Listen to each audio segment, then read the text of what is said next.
പ്രിയദർശിനി സൗജന്യ യാത്രാ പദ്ധതി നടപ്പായതോടെയാണ് സ്വകാര്യ ബസ് മേഖല പ്രതിസന്ധിയിലായത്. എന്തായാലും വയനാട്ടിൽ സ്വകാര്യ ബസ് സർവീസ് നിർത്തിവെക്കുമെന്ന ആശങ്കയ്ക്ക് താൽക്കാലിക വിരാമമായി. സർക്കാരുമായി നടത്തിയ ചർച്ചയെ തുടർന്ന് സമര നടപടി പിൻവലിക്കാനാണ് ബസ് ഉടമകളുടെ തീരുമാനം. G-ഫോം പിൻവലിച്ചതോടെ ജില്ലയിലെ സ്വകാര്യ ബസ്സുകൾ പതിവ് പോലെ സർവീസ് നടത്തും. പ്രിയദർശിനി സൗജന്യ യാത്രാ പദ്ധതി നടപ്പായതോടെ യാത്രക്കാരുടെ എണ്ണത്തിൽ വലിയ കുറവുണ്ടായെന്നും ഇത് സ്വകാര്യ ബസ് മേഖലയെ കടുത്ത സാമ്പത്തിക പ്രതിസന്ധിയിലാക്കിയെന്നും ചൂണ്ടിക്കാട്ടിയാണ് ബസ് ഉടമകൾ സർവീസ് നിർത്തിവെക്കാൻ തീരുമാനിച്ചത്. ജില്ലയിലെ 300 സ്വകാര്യ ബസ്സുകളിൽ 160 ബസ്സുകളും G-ഫോം സമർപ്പിക്കുകയും ചെയ്തിരുന്നു. എന്നാൽ ജില്ലാ അഡീഷണൽ മജിസ്ട്രേറ്റ് K. അജീഷിന്റെ നേതൃത്വത്തിൽ നടന്ന ചർച്ചയെ തുടർന്നാണ് സമരത്തിൽ നിന്ന് താൽക്കാലികമായി പിന്മാറാൻ സംഘടനകൾ തയ്യാറായത്. തൊഴിലാളി സംഘടനാ പ്രതിനിധികൾ, RTO, DTO ഉൾപ്പെടെയുള്ള എല്ലാവരുടെയും ഒരു മീറ്റിംഗാണ് ഇപ്പോൾ നമ്മളിവിടെ നടത്തിയത്.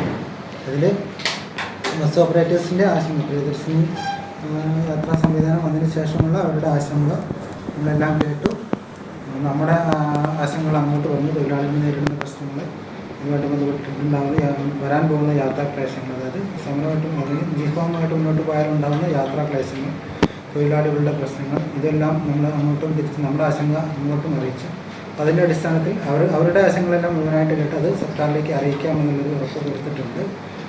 അത് കൂടാതെ ഇവിടെ നിന്ന് പരിഹരിക്കാവുന്ന പ്രശ്നങ്ങൾ KSRTCയും നമ്മുടെ RTOയും അതുപോലെ നമ്മൾ ജില്ലാ ഭരണകൂടം എല്ലാം ഇരുന്നിട്ട് ജില്ലയിൽ നിന്ന് പരിഹരിക്കാവുന്ന പ്രശ്നങ്ങളുമായിട്ട് ബന്ധപ്പെട്ടിട്ട് ഒരു ചർച്ചയും കൂടി നടത്താനുള്ള തീരുമാനമായിട്ടുണ്ട്. അതിൻ്റെ അടിസ്ഥാനത്തിൽ തൽക്കാലം ഒരു ചർച്ചയും സമരത്തിനുള്ള G-ഫോമിൽ നിന്ന് പിന്മാറാം എന്നുള്ളൊരു തീരുമാനത്തിലാണ് ബസ് ഓപ്പറേറ്റേഴ്സ് എത്തിയിട്ടുള്ളതെന്നാണ് യോഗത്തിൽ.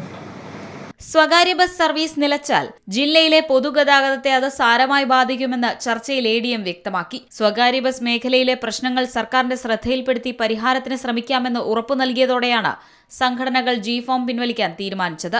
ഇതോടെ യാത്രക്കാർ നേരിടാനിരുന്ന വലിയ പ്രതിസന്ധിയും ഒഴിവായി. സ്വകാര്യ ബസ്സുകളെ ബാധിക്കുന്ന വിവിധ വിഷയങ്ങൾ ചർച്ചയിൽ ഉയർന്നു. KSRTC സർവീസുകളുടെ ക്രമീകരണം, വിദ്യാർത്ഥി കൺസെഷനുമായി ബന്ധപ്പെട്ട പ്രശ്നങ്ങൾ, സ്വകാര്യ ബസ് മേഖലയ്ക്ക് ആവശ്യമായ സർക്കാർ പിന്തുണ എന്നിവ വിശദമായി പരിശോധിക്കാൻ 3-ന് വീണ്ടും യോഗം ചേരും. വിവിധ വകുപ്പ് ഉദ്യോഗസ്ഥരും സംഘടനാ പ്രതിനിധികളും യോഗത്തിൽ പങ്കെടുക്കും. സമരം തൽക്കാലം മാറ്റിവെച്ചെങ്കിലും സ്വകാര്യ ബസ് മേഖലയിലെ പ്രതിസന്ധി തുടരുകയാണെന്ന് സംഘടനകൾ പറയുന്നു. സർക്കാർ ഉറപ്പുകൾ എത്രത്തോളം നടപ്പാക്കുമെന്നതാണ് ഇനി നിർണായകം. അതേസമയം ജില്ലയിലെ സ്വകാര്യ ബസ് സർവീസുകൾ പതിവ് പോലെ തുടരുമെന്ന് ബസ് ഉടമകൾ അറിയിച്ചു. C Malayalam news, Wayanad.